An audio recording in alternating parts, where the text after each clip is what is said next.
Hey guys, I am back.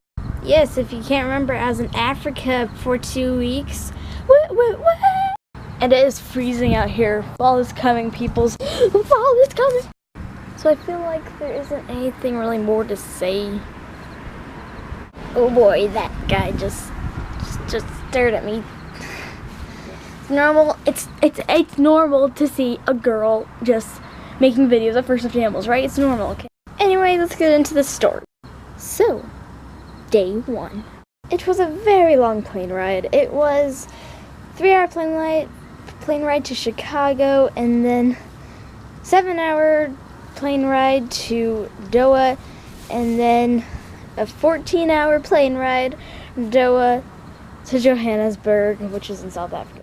So, anyways, once we got there, we drove in and we saw impalas on the side of the road, which was pretty awesome. We went to Kruger National Park. That's when we got there. Okay, this is so bright. Let me hurry and fix this really quick. Alright, that's better. Okay. So yeah, we got to Kruger National Park, which is really big. It's as big as the state of Maryland. That's pretty big. And it's complete wildlife. It's just somebody put roads in the middle of wildlife, and yeah, that's it. Let me tell you, I was there with my parents, my aunt, and my grandparents. So we were driving to a camp, and this place is called Bergendal, and so we're driving there, and we saw rhinos and elephants and things like that. Pretty cool. Yeah. So we got there. It was a pretty nice place. And that night we went on a night drive. It's where you practically just get in a big van, practically like a tour thing, and you go look at animals in the night, like nocturnal animals, so that's pretty cool. We saw lots of animals like hippos, elephants, civets, hares, vultures, a lot more. That's all I remember. Then we went to dinner and we went to bed. Day 2. I was sick. I think it's just because I was just traveling. That's practically it. But so it was really miserable. So while the rest of my family went on a morning drive, I stayed home with my mom. Later that day, I was feeling much better, and so we drove to our next camp, which was Skukuza, whatever you call that. Anyway, there we saw rhinos, zebras, giraffes, and guinea fowls, a type of bird. Oh, and we also saw elephants, impalas, water buffaloes, lots of birds, nyalas, and things like that. You can go look all those up if you don't know what they are. I'm not here to explain that. After that, my family went on a big, I can't remember what it was, but they went somewhere, and I was left with my dad. Right, they went on a night drive. That's it, an evening drive or whatever. Why does it keep going light, dark, light, dark, light, dark? Okay. But I was left with my dad, and so we went to go get slushies. $1 slushies, pretty cool. If you want to know really how much it was 15 rands, which 14 rands is $1, so yeah, it's pretty cheap for slushies. After that, we went on a drive and we saw lots of monkeys and baboons, and vervet monkeys are adorable. They're my family. We also saw things like bushbuck and orbies and things like that. And this next card is gonna stare at me, I'm guessing.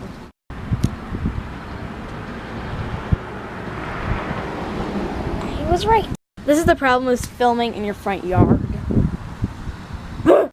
Day 3. We went to a blind or a hide, whatever you want to call it. It's like this little shack thing with like a foot window thing, whatever. I don't even know how to explain. But anyway, you can look out there into the wildlife, and they call it blind because they can't see you, the animals, but it's not true. They can see you perfectly. So we saw hippos and warthogies. My feet are freezing. And then this is the cool part. On our drive back from the blind, we're going to a different camp, and guess what we stumbled upon? Southern ground hornbills. Now let me say, those things are super rare. They look like their intestines have thrown up on their neck, but it's okay. There's only like 200 in the park, and that's really wow compared to things like Impalas, which have like 100,000 in the park. So yeah. So my aunt, she was like, look, there's a big black thing over there. So we backed up and we just looked in the distance and we saw a ground hornbill. And so we just watched it, and it wasn't shy at all. It came right up towards us, and we noticed that 2 other ones were following it too. Light, dark, light, dark. And so we just sat there in the car, and it was coming up. They were all coming up, and it was so cool. One went under our car. Yeah, that's right, under it. The 2 other ones were circling around, and that's really cool because these birds are really rare. So after that, sadly we had to go, or else we'd get there late and the gate would have closed. So we had to scare the one under our car away by starting the engine on, and that's when it ran out. Okay, so we started making our way back, and like I said about the thing about the gate, so we kind of need to hurry. But then we saw the coolest thing, a leopard. Leopards are also really rare at the park. People who have for like 3 years have stayed here trying to look for them has never seen them. But this was just our 3rd day and we saw one. It was out laying under a tree and it was so beautiful. I have a picture of it right here, and it was so pretty. There's a really strict rule of not getting out of your car, because if you do, probably lions will come hunt you down and eat you alive. But then it got up, and we were like in this like ravine thing, like it was like, so here's the road right here, and then it was like a down and it came up. So it started like walking over, and we couldn't see it because it was down in the ravine now. And so then this other car pulled up behind us, and I think either their engine was running down or was broken or something, or they're trying to get something out of the back.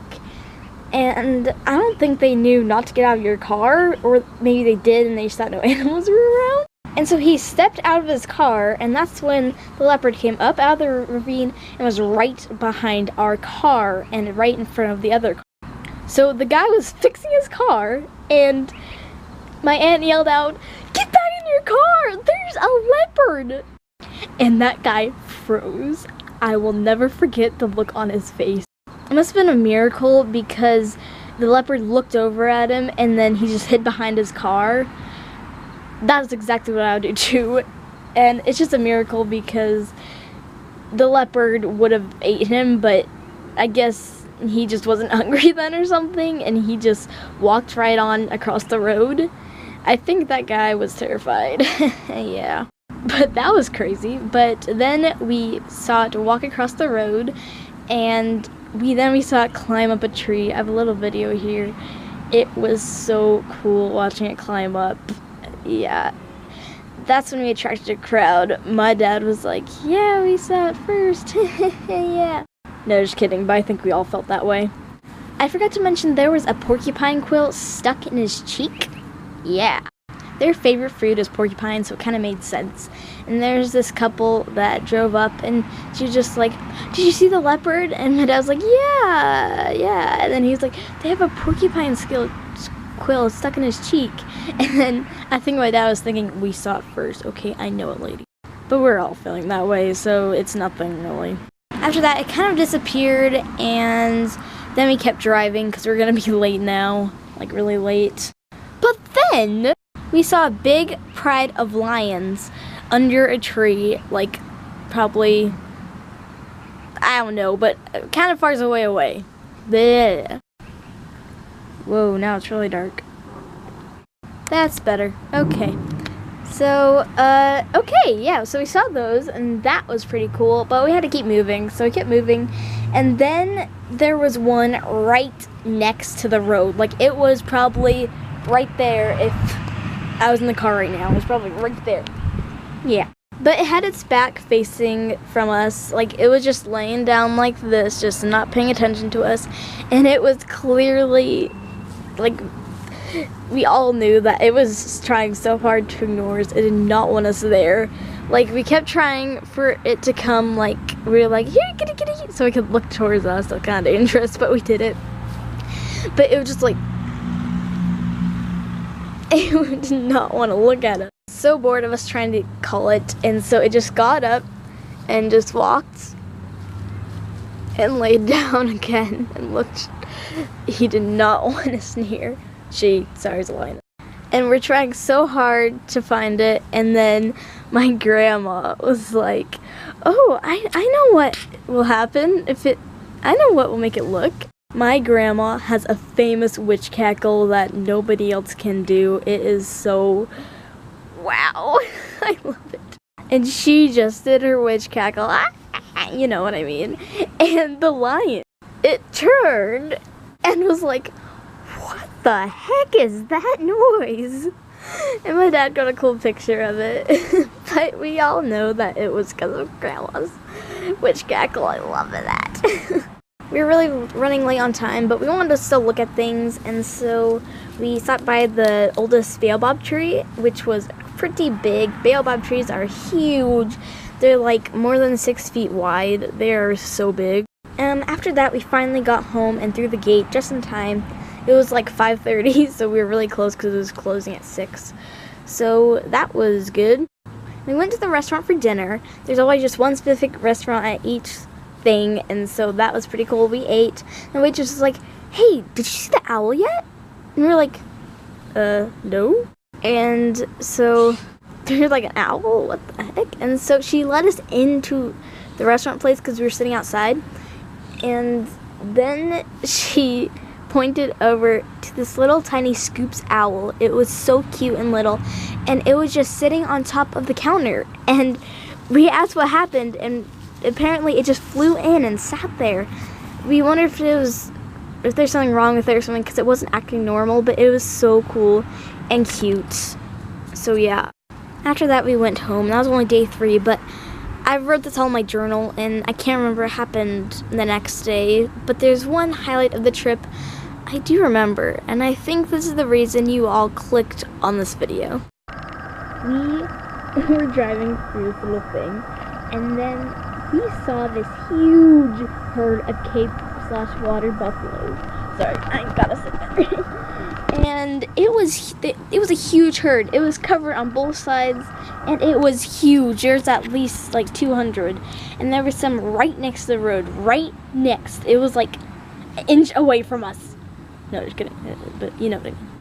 These guys are known to charge, and so it's kind of terrifying. Me and my mom were like, we have to go to my dad, but he wanted to take pictures so bad, so he just started taking pictures, and they're all looking at us like, what are you doing here? You're not supposed to be here, you know. And then one got up, just looked us right in the eye, and my mom was like, go, go, go, go, and so we like sped off with that buffalo trying to charge us. It was just running after us. It was crazy, but we outrun it. Outdrived it, I should say. It was terrifying. That was pretty scary, and this video is getting really long. Oh crap, oh crap, oh crap. My next door neighbor just pulled in, and she's looking at us. Hide, hide, hide.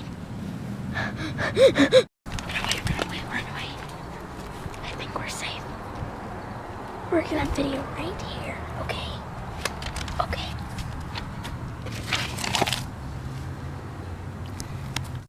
Well, my camera's about to die, and my neighbor's over there staring at me.